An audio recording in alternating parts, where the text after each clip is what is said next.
You're watching Drakewing Gaming. Enjoy the video.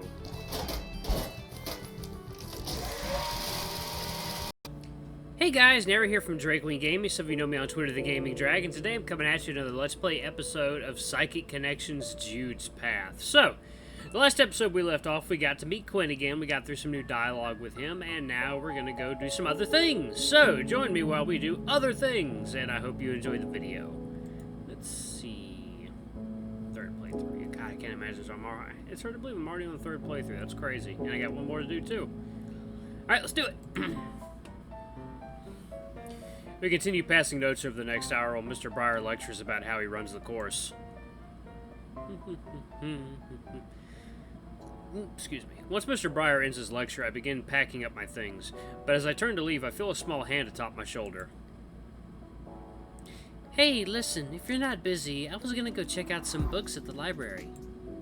You've been pretty fun to talk to, so I was wondering if you'd want to go with me? I might have considered this invitation, but I already made plans with Aiden. It'd be rude to flake within an hour of making those plans. Hey, little boy. Sweet boy. Little kitty over here. Sorry, but I can't. I've already got plans. No problem. Just thought I'd see if you wanted to come with me. I'll see you around then, Mason. Definitely. It would be nice if we got the option to go with him. I watch as the rabbit walks out the door. He seemed a bit disappointed, but we share this class, so I'm sure we'll have other chances to get to know one another. I shoot Aiden a text to let him know my class is finished, and he sends me the address of the cafe. Looks like it's about a 10-minute walk. Hopefully they aren't waiting too long. God, I just love the way this looks. It's so nice.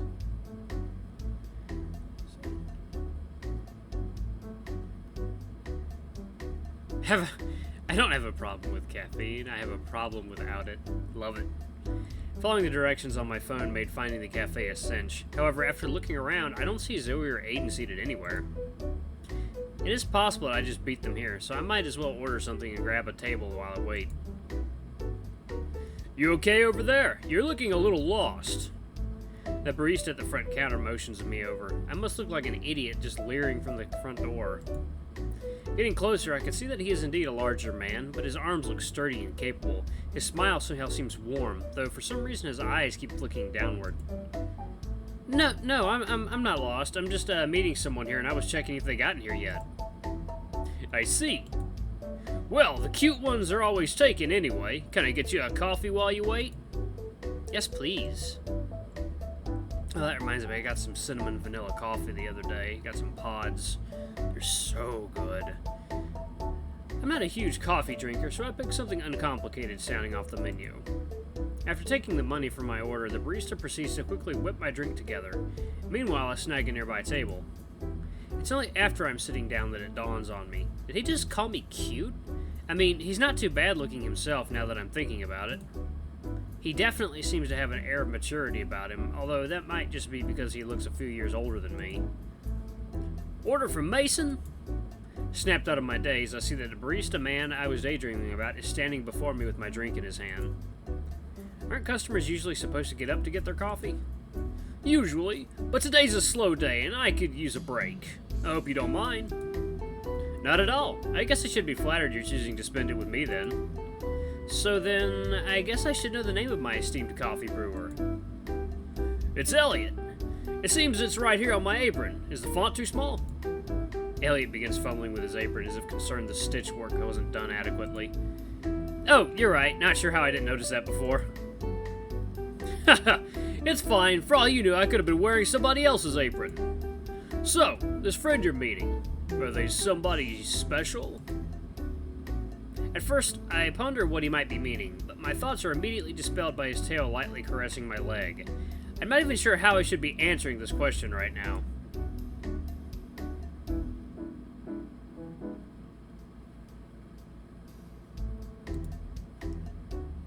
I see. Well, I wish you good luck on that endeavor. It seems pretty rare for relationships to work out when you're young. Though, maybe I'm just bitter from my own experiences. Were you in a bad relationship?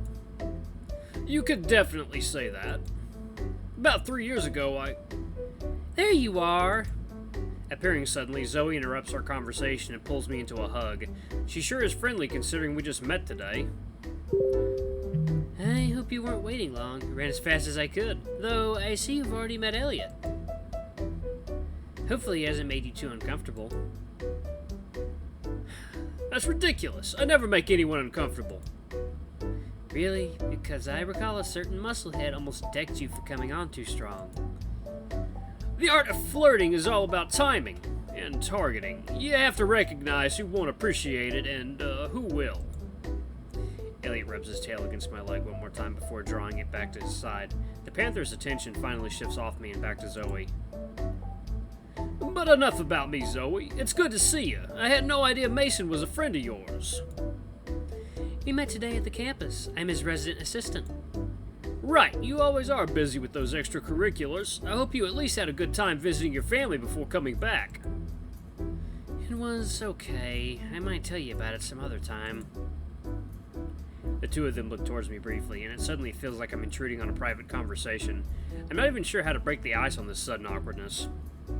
Luckily, due to a wolf in shining slacks coming to my rescue, I won't have to. I see you are both here already, though I don't recall Elliot being invited to our little get-together. Oh, you wound me, Aiden. Here I thought we'd become good friends. Come on, Aiden. What are the odds that Elliot wasn't going to be here? I agree, though I still think he should probably return to behind the counter. I'm still unsure what kind of establishment you're trying to run, but your employees are liable to slack off if they keep seeing their boss engaging in chit-chat more often than working.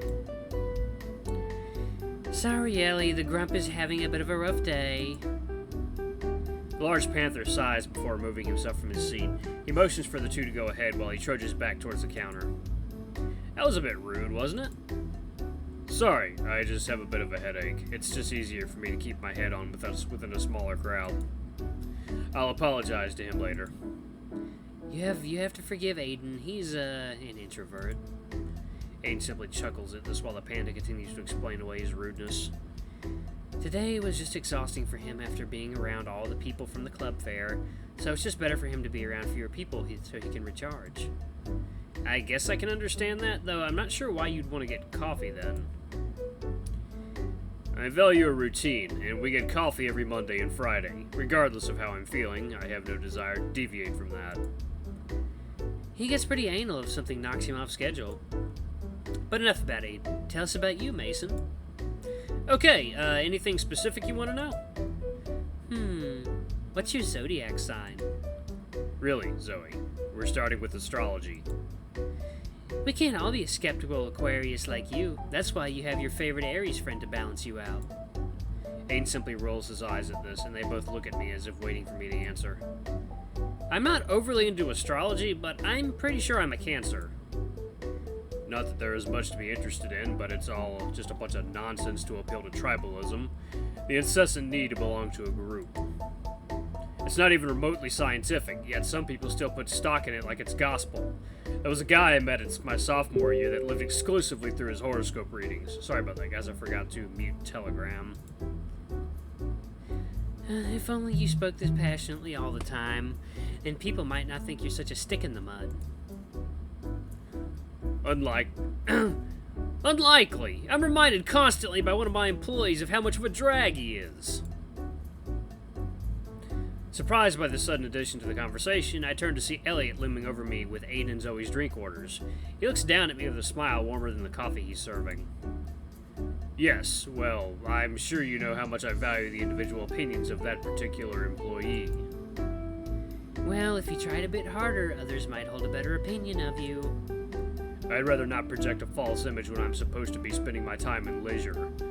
I spend enough of my time doing that for business affairs. Business affairs? I'm frequently negotiating deals with several affiliates of my father's company in the local area.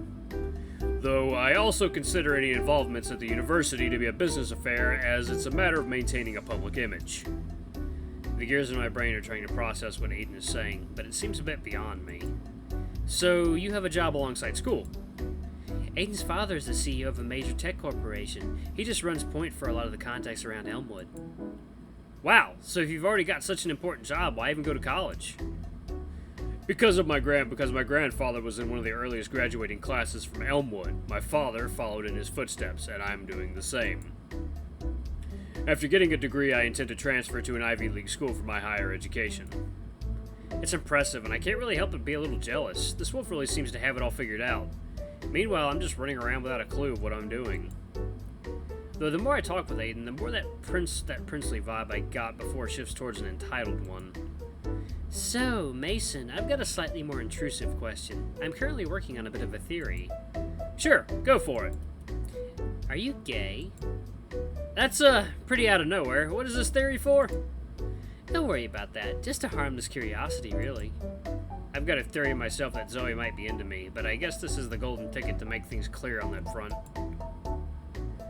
I am, though I'm a bit curious what this theory of yours is. Huh, what are the odds? Sorry if that was too personal, though I won't lie that I'm excited to have another gay friend. She laughs this off, though I get a bit curious looking over to the wolf to my right. Do I even dare ask? I must have been looking at him for too long because Zoe answered the question that was on my mind. Aiden's gay too, if you're wondering, and hopelessly single. Zoe, that's not at all appropriate. Oh, please, Aiden. It's the 21st century. Sexuality shouldn't be such a taboo conversation. Besides, isn't honesty the best policy in business? That's quite rich, considering. Fine, if we're being completely transparent, I am indeed bisexual. I'm hopelessly single, as Zoe puts it, because I've never considered romance a priority. Not that she'd understand, given she's never been outside a relationship since I've known her. To begin to bicker excessively over their romantic conquests, or lack thereof. Aiden said before that they'd known each other for years, and I can't help but question how they couldn't have possibly tried to kill one another in that time. Thankfully, their argument eventually ends thanks to an interjection by Elliot. Hey gang, as much as I appreciate your business, I need to close up a little early today, so I'm sorry, but I'm going to need you all to pack it up. Oh, that's alright. Is everything okay? Yeah, I gotta do some things for my ex. Oh, never mind, so let me redo that. Yeah, I just gotta go get some things from my ex. You know how it is. Right. Well, if you need anything, just let us know. Of course, and thanks for stopping by. Mason, it was very nice meeting you. I hope you come back again sometime. Definitely. I didn't get to try one of those mini cakes you have on display, so I'll be back for sure. I'll hold you to that then. Take care. The Panther then returns to the cash register with Aiden following him to pay for the drinks. Sorry guys, let me yawn. Hey, listen, this was kind of a fun, even though it ended up running a bit short. Aiden and I actually needed to split in a little while anyway, errands and all that. Seriously though, if you ever need anything, just let me know, especially if you want to hang out again. Sure, I wouldn't be opposed to that. The two of us exchanged numbers before shuffling out of the cafe. Aiden and Zoe get in a very nice car and wave goodbye before driving away from the university. I look behind me and take in the cafe for another moment before taking my leave. I'm definitely tired after today, and my cozy bed beckons me home. After he just drank coffee. The walk back to the dormitory turns out to be quite brisk. Elliot's coffee must have put a pep in my step because in no time at all I'm back in my room. The first thing I do is collapse into my bed. The cozy linen sheets embrace me like a newborn, cradled by the support of a cheap mattress. Dreamland awaits me.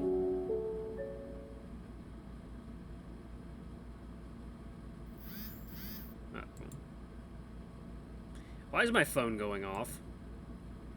Hey, Mason. It was pretty cool having coffee with you. I was wondering if you're free tomorrow. Consider it cashing in on paying for your coffee. I didn't realize the coffee came with a sturdy enough price tag to warrant Zoe whisking me away.